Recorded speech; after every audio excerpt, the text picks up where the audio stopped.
নমস্কার, আমার চ্যানেলে সকলকে জানাই অনেক অনেক স্বাগত। এই কয়েকদিন ধরে কিন্তু অনেকগুলো ডিটান ফেস প্যাক আমি তোমাদের সঙ্গে শেয়ার করেছি।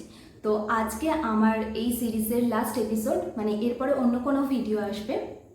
আজকে যে ফেস প্যাকটা মানে ডিটান ফেস প্যাক তোমাদের সঙ্গে শেয়ার করব, সব থেকে ইজি, মানে এর থেকে ইজি মনে হয় না আর কিছু হতে পারে। তাহলে চলো আমি সেটা তোমাদেরকে শেয়ার করে দেখাই। একটা বোলের মধ্যে কিছুটা মিল্ক, কাঁচা দুধ নিয়েছি আর একটা কটন বল নিয়েছি। এটা ফেস প্যাক ঠিক আমি বলবো না, এটা তোমরা টোনার, মানে ফেস প্যাক তো এটা নয়, টোনার হিসাবেও তোমরা কিন্তু ইউজ করতে পারো, বা আমি যেভাবে দেখাচ্ছি সেভাবেও তোমরা ইউজ করতে পারো। আর দুধ কিন্তু আমাদের স্কিনের জন্য ভীষণ ভালো। দুধের মধ্যে রয়েছে ল্যাকটিক অ্যাসিড। ল্যাকটিক অ্যাসিড কিন্তু আমাদের স্কিনকে অনেক বেশি লাইটনিং আর ব্রাইটনিংয়ে সাহায্য করে। আমি বলবো এটা কিন্তু তোমরা অবশ্যই ট্রাই করো, ভীষণ ভালো রেজাল্ট পাবে।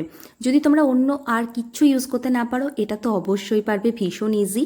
আর এটা তোমরা 15 মিনিট রাখবে আর তারপরে উষ্ণ গরম জলে টাওয়েলটাকে মানে ভিজিয়ে হালকা করে মুছে নেবে। আমি যেরকম করে দেখাচ্ছি এইভাবে ইউজ করবে, এতে আরও অনেক বেশি ভালো রেজাল্ট পাবে। তাহলে ভিডিওটা ভালো লাগলে অবশ্যই লাইক, শেয়ার, কমেন্ট করে দিও। আরও সুন্দর সুন্দর ভিডিও নিয়ে তোমাদের সঙ্গে খুব তাড়াতাড়ি দেখা।